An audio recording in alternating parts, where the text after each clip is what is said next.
जिल्हा परिषद पंचायत समिती निवडणुकांचा धुराळा चालू आहे. पंचायत समिती जिल्हा परिषद उमेदवारांच्या प्रचाराने काही ठिकाणी आघाडी घेतलेली दिसते. काहींचे विजयी मेळावे होत आहेत, काहींचं साहित्य वाटप होत आहे. तर आपण वेगवेगळ्या पक्षातले आहात.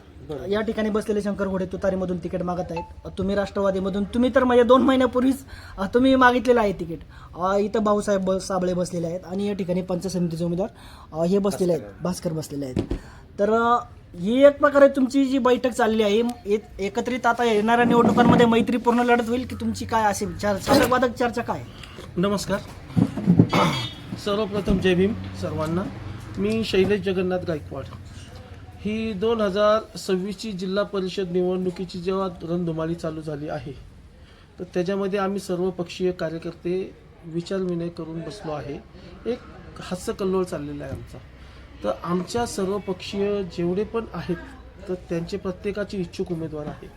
आता मी माझ्या सौभाग्यवतीसाठी, सर स्वतःसाठी, त्यांच्या भाग्यवतीसाठी, इथे माझा मित्र बसला आहे तो त्याच्या मिसेससाठी इच्छुक आहे.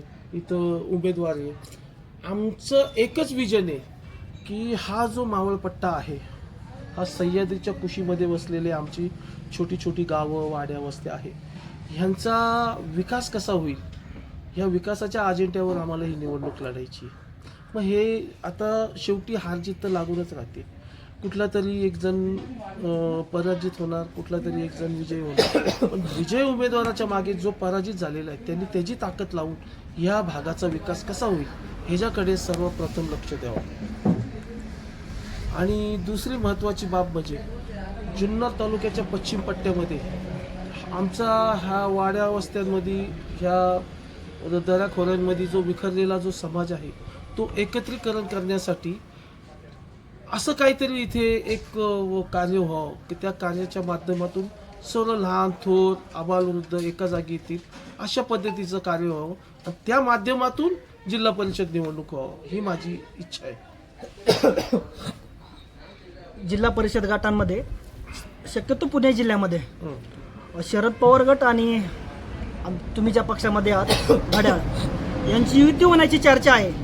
तर ही जी जागा आहे, ही शक्यता अशी आहे की तुतारीला जाऊ शकते. तर तुतारी या पक्षाला जर या ठिकाणची जर जिल्हा परिषदची जागा गेली तर आपण त्या ठिकाणी भूमिका काय असणार आहे तुमची? सर्वप्रथम माझी तर हीच भूमिका असेल की माझे पक्षश्रेष्ठी काय निर्णय घेतात. तर तुतारी आणि घड्याळ हे पूर्वी तर एकच पक्ष आहे, पण काय कारणास्तव वेगवेगळे झाले. पण आता जर तुतारी आणि घड्याळ डिंगोरे उदापूर मतदारसंघामध्ये जर युती होत असेल आणि माझ्या पक्षश्रेष्ठींनी माननीय अतुल शेठ बेनके, अजितदादा पवार यांचा आदेश आला की आपल्याला ह्या पद्धतीने खालच्या कार्यकर्त्यांना काम करायचं, तर स्वइच्छेने आम्ही 100% त्यांचं तेच काम करू. उद्या असं नाही की ही जागा तुतारीला सुटेल, उद्या घड्याळाला सुद्धा सुटू शकते. आणि घड्याळाला सुटली तर घड्याळचा दावेदार मी माझ्या भाग्यवतीच्या रूपाने पाहतोय की जर घड्याळाला जागा सुटली तर उमेदवारीचा अर्ज मी भरून सर्व मित्रमंडळीला घेऊन तुतारीच्या आणि घड्याळाच्या सर्व कार्यकर्त्यांना विचारात घेऊन ते पुढे वाटचाल करूया. तसं जर पाहायला गेलं तर तुम्ही म्हणताय तुतारीला जर जागा सुटली तर तुम्ही या ठिकाणचं काम करणार, परंतु तुमच्या शेजारी जे बसलेले आहेत ते शंकर घोडे यांना समजा शैलेश भाऊ म्हणत आहेत की तुमचं काम करू शकतील ते जागा मिळाली तर, आणि जर समजा जागा तुमची नाही मिळाली तर शैलेश भाऊंसाठी काम करणार का? नमस्कार. डिंगोरे उदापूर जिल्हा परिषद गटामध्ये हा जो गट आहे, हा गट राष्ट्रवादी शरदचंद्रजी पवार गट आणि राष्ट्रवादी अजित पवार गट एकत्र झालेला आहे. हे 99% आहे. ही जागा जिल्हा परिषदची जागा, गटाची जागा तुतारीला सुटलेली आहे, हे पण नक्कीच आहे. जर ही जागा तुतारीला सुटली असेल आणि अजितदादा पवार असतील, आदरणीय अतुलदादा असतील, यांनी त्यांच्या कार्यकर्त्यांना सांगितलं तर हे 100% शरदचंद्रजी पवार गटाच्या उमेदवाराला निवडून आणण्याचं काम करते. यदा कदाचित 1% ही जागा जर अतुलदादा बेनके म्हणजे घड्याळाला सुटली तर आमचे तुतारीचे कार्यकर्तेसुद्धा त्यांना निवडून आणण्यामध्ये 100% प्रयत्न करतील. दुसरा मुद्दा असा, ही जागा घड्याळाला का सुटणार नाही, त्याचं कारण असं आहे की आदरणीय अंकुश शेठ आंबले साहेब असतील, आदरणीय तुळशीराम भोईर साहेब असतील, आदरणीय तालुका अध्यक्ष तुषारभाऊ थोरात असतील, शरदचंद्रजी पवार पक्षाच्या विचाराच्या मार्गाने या भागामध्ये काम केलेलं आहे. या भागामध्ये वर्चस्व जे आहे ते आदरणीय शरदचंद्रजी पवार पक्षाचं म्हणजे तुतारी या चिन्हाचं वर्चस्व आहे. त्यामुळे ही जागा तुतारीला सुटलेली आहे, त्याचं कारण ते आहे.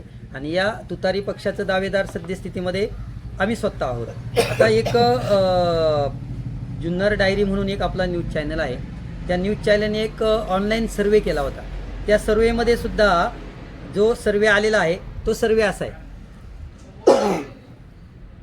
सौ अनिता शंकर घोडे म्हणजे माझ्या पत्नीला सगळ्यांचीच पसंती आहे, त्यामुळे 100% ही जागा तुतारीला सुटून ती जागा आम्हालाच मिळेल अशी माझी सर क्षमस्व, मी तुमच्या शब्दाला आडवा जातोय. विषय असा की तुम्ही जो पोल दाखवताय हा पोल ह्या डिंगोर उदापूर मतदारसंघामध्ये 8 उमेदवार इच्छुक आहे आणि हा 4 उमेदवारांचा पोल आहे. ह्याच्या अगोदर ज्यावेळेस आम्ही पक्षाकडे मागणी केली त्यावेळेस आम्ही पण असे 4च पोल होते. त्याच्यामध्ये माझी सौभाग्यवती 1 नंबरला दाखवली, नंतर तिकडे मेमाने म्हणून आहेत मॅडम, त्यानंतर 1 नंबरला आल्या. त्याच्यानंतर ते शिंगाडींची मिसेस दाखवलेली, त्या पण 1 नंबरला आलेल्या. पोल म्हणून नाहीये, मी तुम्हाला सांगतो राष्ट्रवादी काँग्रेस पक्ष एकत्रित असताना ही जागा घड्याळाला सुटलेली आणि ते जे जिल्हा परिषदचे सदस्य हे घड्याळावर निवडून आले, ते घड्याळा चिन्हावरचे होते. ठीक आहे, काही कारणास्तव एका पक्षामधून वेगवेगळे विचार झाले, वेगवेगळ्या विचारधारणेतून वेगवेगळे हे झाले. काही कार्यकर्ते मोठे साहेबांकडे गेले, काही कार्यकर्ते दादांच्या गटामध्ये राहिले. पण जर तसं पक्षीय बलाबल जर तुम्ही बोलला तर ते घड्याळावर निवडून आलेला हा जो मतदारसंघ आहे हा घड्याळावर निवडून आलेला आहे. सगळ्यात मोठी दावेदारी ही घड्याळाची ह्या मतदारसंघामध्ये असणार आहे. नाही शैलेशभाऊ, तुम्ही म्हणते घड्याळाची दावेदारी असणार आहे, परंतु घड्याळ आणि तुतारीची युती झाल्यामुळं काही गट हे घड्याळाला सुटलेले आहेत, काही गट हे तुतारीला सुटले. आमच्या पक्षश्रेष्ठीने सांगितले की हा गट तुतारीला सुटलेला आहे. तुतारीला जर सुटल्या तरी घड्याळ कसा दावा करू शकतो? नाही सर, अजून असं काही वरिष्ठांनी आदेश दिलेले नाहीये. मुळातच जर राष्ट्रवादी काँग्रेस पक्ष 1999 पासून एक संघ होता, तो आता काय कारणास्तव जरा 2 राष्ट्रवादी काँग्रेस पक्षाची विचारधारा वेगळी बदलली, पण कार्यकर्ते एकाच जागी. पण हा मतदारसंघ मला आठवतंय तसं राष्ट्रवादी काँग्रेस पक्षाच्या घड्याळ चिन्हावरच 1 नंबरला राहिलेला आहे. मग ती विधानसभा असो, लोकसभा असो, पंचायत समिती असो, जिल्हा परिषद असो किंवा स्थानिक स्वराज्याची कुठलीही निवडणूक असो.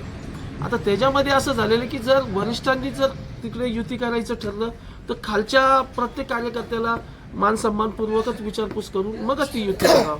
आता राहिला विषय उमेदवारीचा, तर उमेदवारी मला भेटते की तुम्हाला भेटते की शिंगाडेंना भेटते की डावखरांना भेटते, ज्याला भेटेल.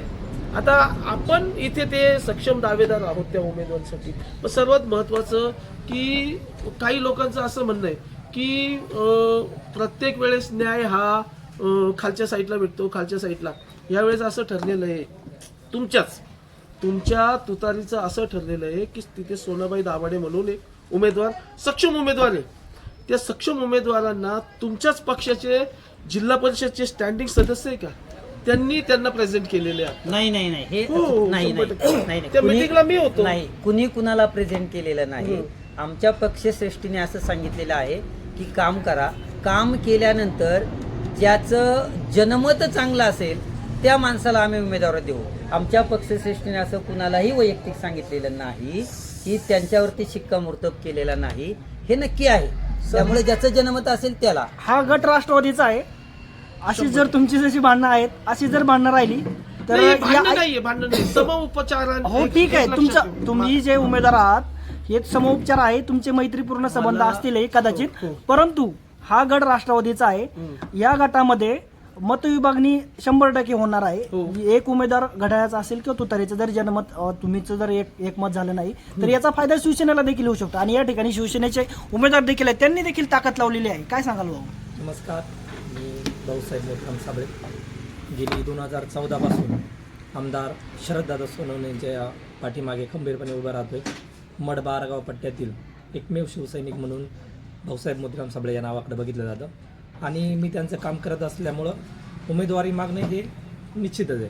आणि का मागू नये, शेवटी मी शिवसेनेचं काम करतोय, शरददादांचं काम करतोय. आणि मी माझ्या पत्नीसाठी महिला असल्यामुळं मी या ठिकाणी इच्छुक आहे. आणि या भागातील तरुण युवा वर्ग जर तुम्ही शितेवाडीपासून पकडले तर शितेवाडी असेल, तळेरान असेल, खोबी, करंजाळा, खेरेश्वर, कोल्हेवाडी, सांगनोरे, गवारवाडी असेल, कोपरा मांडवा भाग असेल, या भागातील असंख्य तरुण असे माझ्या पाठीमागे आहेत. आणि माझं तरुणांमध्ये चांगलं असं वर्चस्व आहे, म्हणून मी आमच्या शिवसेनेकडे उमेदवारी मागतोय. राहिला प्रश्न दुसरा की आता राष्ट्रवादी काँग्रेस किंवा तुतारी या पक्षावर बोलणं माझा तर काही अधिकार नाही आहे. शेवटी तो त्यांच्या पक्षाचा निर्णय आहे.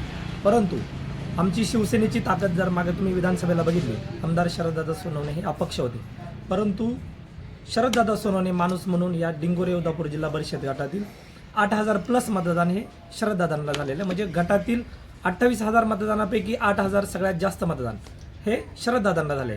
आणि त्यानंतरचं मताधिक्य हे आदिवासी उमेदवार देवराम शेठ लांडे साहेब यांना समाजाचा माणूस म्हणून या ठिकाणी झाले, तर ते 7 ते 7,500 आहे.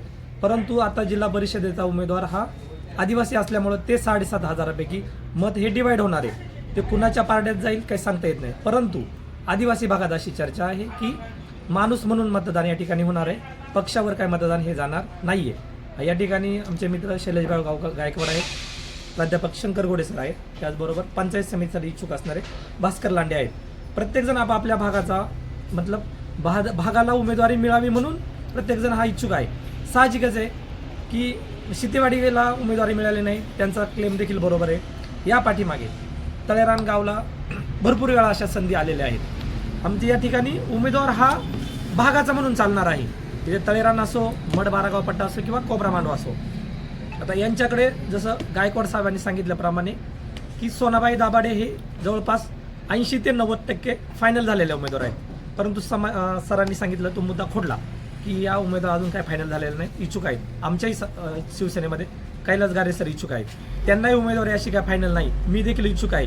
माझं देखील तरुणांमध्ये चांगलं संघटन आहे आणि आमचं देखील उद्दिष्ट चांगलं आहे की समाजाच्या बाबतीत. आता तुम्ही जर बघितलं तर आपल्याकडं तरुणांना रोजगार मिळावासाठी या ठिकाणी अशा कोणत्याही सुविधा किंवा कोणत्याही संधी नाही आहेत. परंतु तरुणांना रोजगार द्यायचा असेल तर आपल्याकडं हा पर्यटनाचा भाग आहे.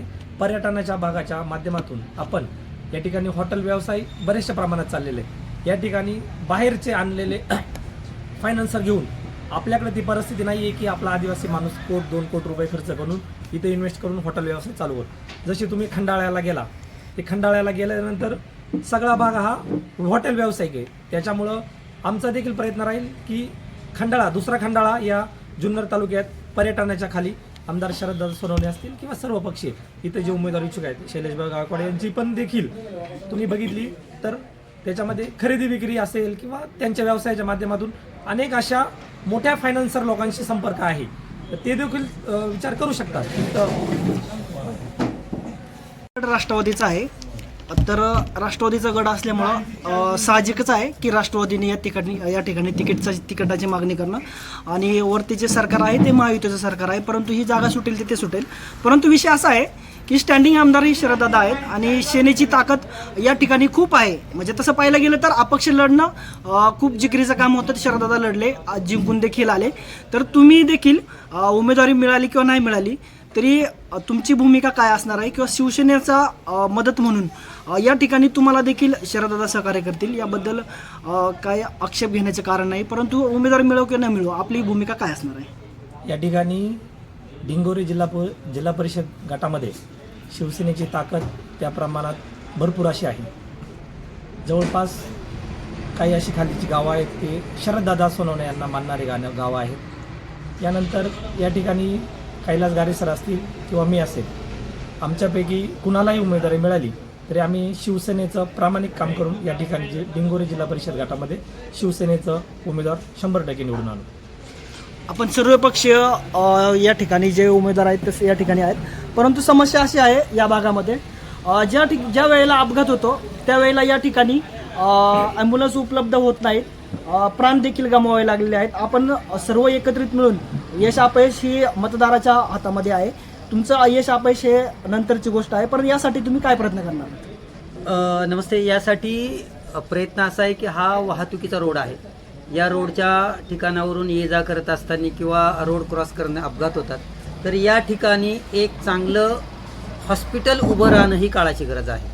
जोपर्यंत समजा जर प्रतिनिधित्व मिळालं तर जोपर्यंत हॉस्पिटलचा, जोपर्यंत पाण्याचा, जोपर्यंत रोजगाराचा, जोपर्यंत रस्त्याचा प्रश्न सुटणार नाही तोपर्यंत हा शंकर गोडे हटणार नाही, हे मात्र 100% आहे.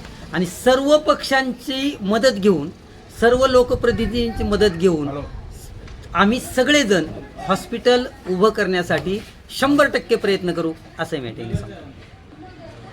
यांनी जसं सांगितलं तसं, परंतु कोपरे मांडवे हा एक पाणी प्रश्न, ज्वलंत पाणी प्रश्न आहे. अतिशय वाईट परिस्थिती अशी उन्हाळ्यामध्ये अनुभवायला भेटते.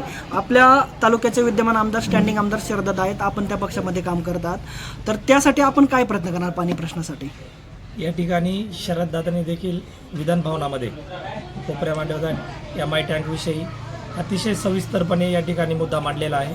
त्यांची प्रक्रिया देखील चालू आहे आणि त्या भागातील राहुल सोनवणे असतील, अंकुश माळे असतील आणि बरेचसे असे काही शिवसेनेचे लोक आहेत किंवा सगळे ग्रामस्थ, यांना सर्वांना घेऊन शरददादा त्या ठिकाणी काम करतायत आणि 100% शरददादा ते समाजाच्या, आदिवासी समाजाच्या वेदना बघून त्या ठिकाणी रस्ते असतील, त्यानंतर लाईट असेल किंवा पाण्याचा प्रश्न असेल, त्यांच्या MI टँकच्या संदर्भामध्ये 100% हा विषय मार्गी लावतो याची आम्हाला खात्री आहे. या भागातील एक तरुण नेतृत्व म्हणून या जिल्हा परिषद गटामध्ये अनेक समस्या आहेत. या समस्यांकडे आपण कसं बघता? खरं तर सोनूबाबू नमस्कार, मी भास्कर लांडे, पंचायत समितीचा इच्छुक उमेदवार.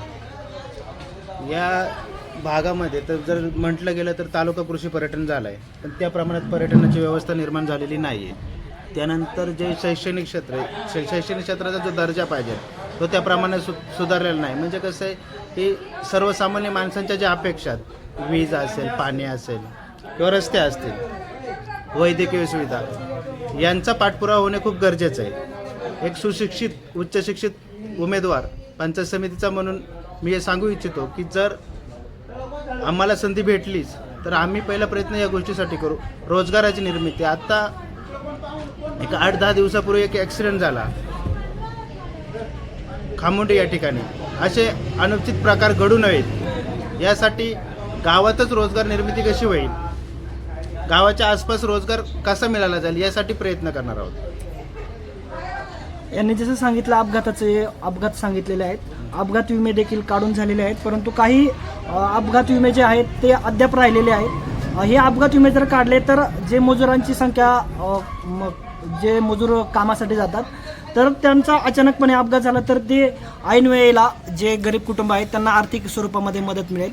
तर यासाठी आपले प्रयत्न काय करणार आपण? या ठिकाणी अतिशय महत्त्वाचा मुद्दा आहे. गेली 10-12 दिवसापूर्वी जसं भास्कर लांडेंनी सांगितलं की खामुंडी या ठिकाणी अपघात झाला. आम्ही देखील त्या ठिकाणी गेलो होतो. भास्कर लांडे होते, शंकर घोडे सर होते आणि मी स्वतः होतो. परंतु या ठिकाणी ॲक्सिडेंट झाला तर आपल्याकडं ह्या भागामध्ये मड-बारागाव पट्ट्यामध्ये, शेतीवाडी पट्ट्यामध्ये ॲक्सिडेंटली असा हॉस्पिटल या ठिकाणी उपलब्ध नाही. प्रथमतः या ठिकाणी तशा हॉस्पिटलची उभारणी करणे काळाची खूप गरज आहे. राहिला प्रश्न मजुरांचा, या ठिकाणी बनकर फाट्यावर आपल्या खालच्या घाटाच्या खाली असतील, त्यानंतर मड-बारागाव परिसरातील असेल किंवा कोपरे मांडवे मुथाळणे, त्याचबरोबर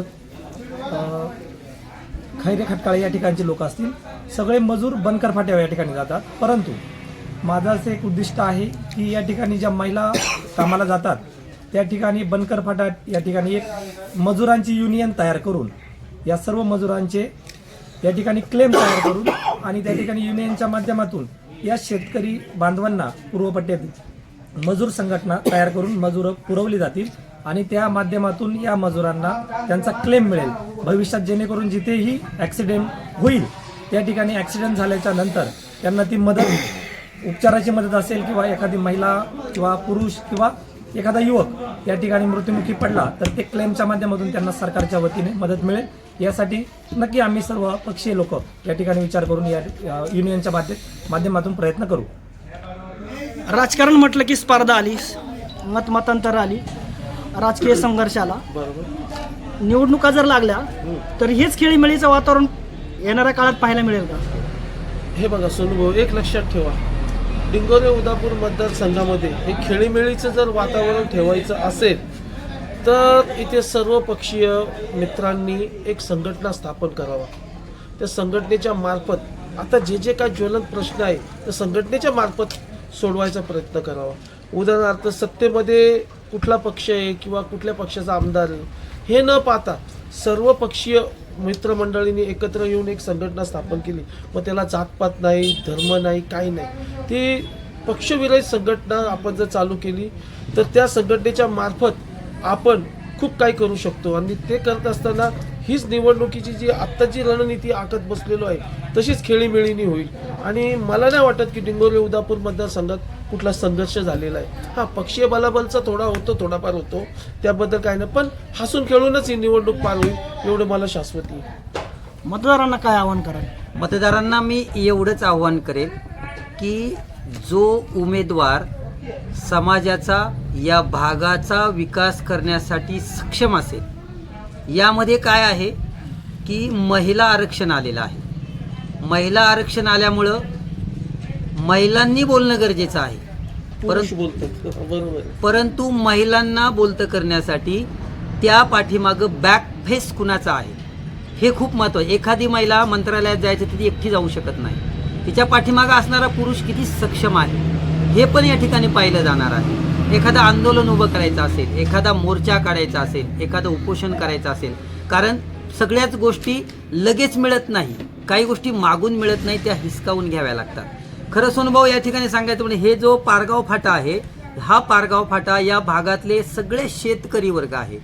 या पिंपळगाव जोग्यामध्ये जे पाणी आहे ते या भागाला मिळतंय, वरच्या पट्ट्यात मिळत नाही, परंतु या भागाला मिळते. या भागातल्या शेतीमध्ये जे उत्पादन निघतं ते उत्पादन विक्रीसाठी हा बिझनेस हब तयार होणं अत्यंत गरजेचं आहे. आणि बिझनेस हब तयार जर झाला तर इथंच लोकांना रोजगार मिळणार आहे. मतदारांना मी एवढंच आव्हान करीन, ज्या व्यक्तीकडं व्हिजन आहे, जो व्यक्ती समाजाच्या सुखदुःखामध्ये उतरतो, जो व्यक्ती समाजाच्या अडचणी समजावून घेतो आणि तो सोडवण्याचा प्रयत्न करतो, त्या व्यक्तीच्या पाठीमागं राहिलं पाहिजे. दुसरा मुद्दा, पक्ष कोणताही असो, पक्षापेक्षाही माणसाला महत्त्व दिलं गेलं पाहिजे. आणि माणसाला जर महत्त्व दिलं गेलं नाही, पक्षाला महत्त्व दिलं गेलं तर मात्र एखादा पक्षाच्या आधिपत्याखाली राहणारा व्यक्ती निवडून जर आला तर तो पक्षाच्या पुढे जाणार नाही. ठीक आहे, पक्षाच्या पुढे नाही गेलं पाहिजे, परंतु त्याला स्वतःचा विचार पाहिजे, स्वतःचं व्हिजन पाहिजे आणि स्वतः प्रत्येक ठिकाणी जाऊन लोकांची कामं करणारा व्यक्ती मतदारांनी निवडून द्यावा असं मला या ठिकाणी वाटतं. या गटामध्ये तरुण वर्ग खूप मोठ्या प्रमाणामध्ये आहे.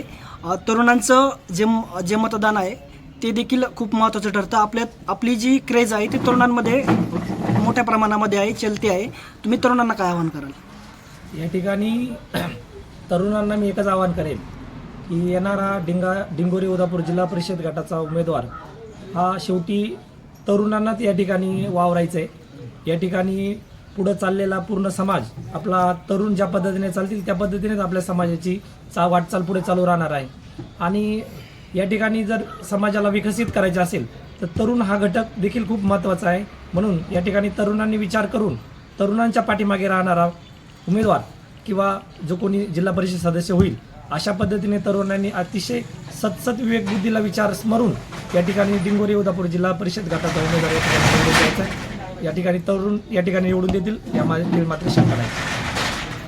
उमेदवार अनेक आहेत, प्रत्येकजण प्रत्येकाच्या पक्षाकडे तिकीट मागत आहे, परंतु या सर्व पक्षीय नेत्यांना जे उमेदवारी मागत आहेत या सर्वांना आपण काय आवाहन कराल? माझं सर्व पक्षीय नेत्यांना एकच आव्हान आहे की डिंगोरे उदापूर मतदारसंघामध्ये किंबहुना जुन्नर तालुक्यामध्ये जी जिल्हा परिषदेची निवडणूक आहे ती नेत्याची नसून कार्यकर्त्यांची आहे. तर त्या कार्यकर्त्यांच्या निवडणुकीमध्ये नेत्यांनी कार्यकर्त्यांना प्रत्येक गोष्ट सोपवावी आणि तो निर्णय त्यांना घ्यायला लावावा. मग उद्या युती असो, आघाडी असो, कशात लढायचं काय नाही. आता ही जी कार्यकर्त्यांची निवडणूक असते त्याच्यामध्ये कार्यकर्ते अतिउत्साही असतात. प्रत्येकाला वाटतं की मला संधी भेटावा, पण काय कारणास्तव पक्षाच्या कुठल्या तरी दबावतंत्राखाली येऊन काही कार्यकर्ते नाराज होतात, वेगळे होतात, विचार त्यांचे जुळत नाही, मग त्याच्यामध्ये संघर्ष होतो. तर माझं सर्व पक्षीय नेत्यांना आव्हान आहे की तुम्ही कुठल्याही पक्षामध्ये असाल किंवा कुठल्याही पक्षाचे प्रमुख असाल, तुम्ही तिकीट देताना एकच निर्णय घ्या की ही निवडणूक कार्यकर्त्याची आहे, कार्यकर्त्यासाठी आहे, त्याला तुम्ही बळ द्या. आणि त्या कार्यकर्त्याला जो लायक उमेदवार असेल, ज्याचं विजन चांगलं असेल, जो पुढच्या 20-25 वर्षाचा विचार करत असेल, अशा उमेदवाराला तुम्ही उमेदवारी द्या, निवडून आणा. आणि सर्वात महत्त्वाचं, भागाचा विकास करणारा माणूस द्या. मग त्याच्या मागे त्याच्या मागे कशी ताकद उभी करायची ही त्यावेळेस त्या नेत्यांनी ठरवायला पाहिजे.